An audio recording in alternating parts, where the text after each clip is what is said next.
Black Widow's solo movie got a less than stellar release in 2021, but it did manage to beat out two earlier Marvel Cinematic Universe (MCU) movies from fellow original Avengers. Black Widow deserved to get a movie much earlier in the MCU timeline, but due to various circumstances, it didn't happen until after the end of the Infinity Saga, with Avengers: Endgame in the rearview. And, to add insult to injury, the release ended up being a combined digital and theatrical release, which meant the box office was significantly impacted. However, despite all of this adversity and the hurdles Natasha Romanoff had to overcome, the movie actually managed to overtake two iconic MCU movies from earlier in the franchise's history.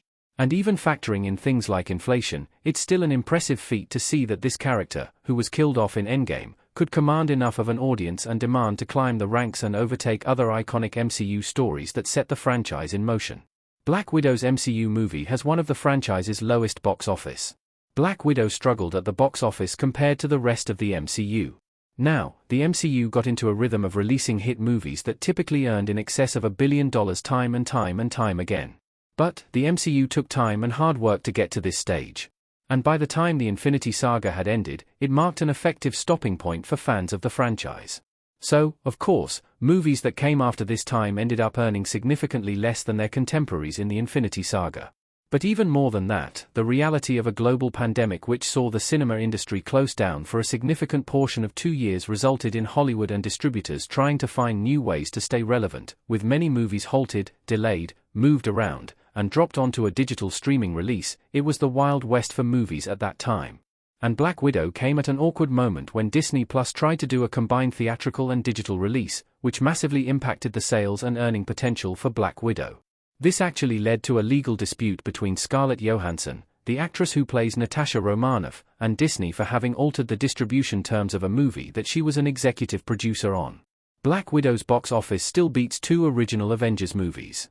Captain America, the First Avenger, and The Incredible Hulk were at the bottom of the MCU pile.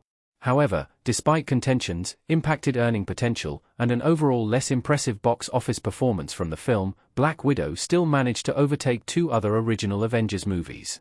First, The Incredible Hulk, which was the lowest earning title from the MCU from 2008 until 2023. And second, Captain America, the First Avenger. To be fair, The Incredible Hulk did have a number of factors that impacted its own earning potential, such as an earlier Hulk movie that released in 2003 and felt disconnected, and drama behind the scenes with Edward Norton appearing displeased with the film overall and deciding to leave the MCU for good. In addition, the MCU was still a fledgling idea at this point, and so the movie was not seen as part of a larger whole in the way that it is now, with nearly 40 movies from the MCU in total. But The First Avenger came out in 2011, and it was becoming clear that the potential for these shared stories was bigger than most people had anticipated. And against all odds, Black Widow was still able to overtake the $4 earnings of both these titles.